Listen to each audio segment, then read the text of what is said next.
योग की उसी परंपरा को आगे बढ़ाने का आधुनिक युग में श्रेय जाता है देश के यशस्वी प्रधानमंत्री श्री नरेंद्र मोदी जी को। याद करिए, योग की सुविधा को दुनिया के अंदर अलग अलग व्यक्ति अपने नाम से पेटेंट कराता था। कोई योगासन को पेटेंट कराता था, कोई योग के किसी अन्य कार्यक्रम को पेटेंट करवाने का काम करता था। परिणाम क्या होता था कि व्यक्ति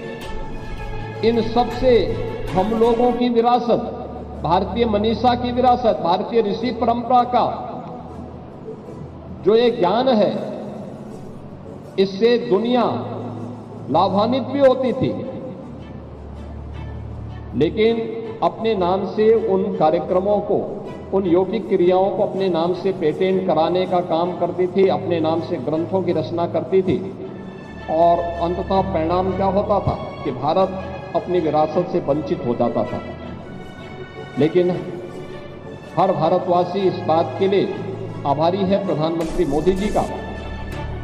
कि उन्होंने, उनके प्रयास से यूएनओ ने 2014 में प्रधानमंत्री बनने के बाद योग की इस विरासत को मान्यता दे करके, वैश्विक स्तर पर मान्यता दे करके 21 जून की तिथि को अंतर्राष्ट्रीय योग दिवस के रूप में मनाने का निर्णय लिया। और 21 जून 2015 से लेकर के लगातार केवल भारत ही नहीं, दुनिया के लगभग 190 देश भारत की इस योग की विरासत के साथ जुड़ करके अपने आप को गौरवान्वित महसूस करता है। भारत की इस योग की विरासत के साथ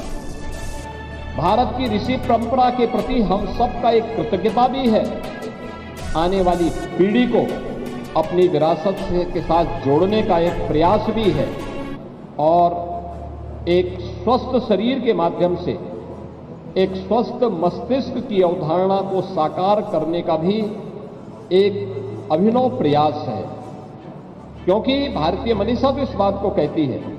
कि न तस्य रोगो न जरा न मृत्यु प्राप्तस्य योगाग्नि मयम शरीरम, यानी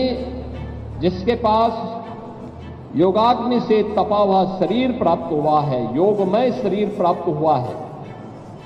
उस व्यक्ति के लिए जरा यानी बुढ़ापा, मृत्यु, ये सभी उससे कोसों दूर भागते हैं। क्योंकि स्वस्थ शरीर, अगर व्यक्ति में बीमारी से व्यक्ति ने मुक्ति पा ली, व्यक्ति ने असमय आने वाले बुढ़ापे को अपने आप से दूर कर लिया नियमित और संयमित दिनचर्या के माध्यम से, तो यह संभव है। और यह मेरा भी सौभाग्य है कि मुझे इस 11वें इस योग अंतर्राष्ट्रीय योग दिवस के अवसर पर महायोगी भगवान गोरक्षनाथ की इस पावन धरा पर इस योग दिवस का साक्षी बनने का अवसर प्राप्त हो रहा है।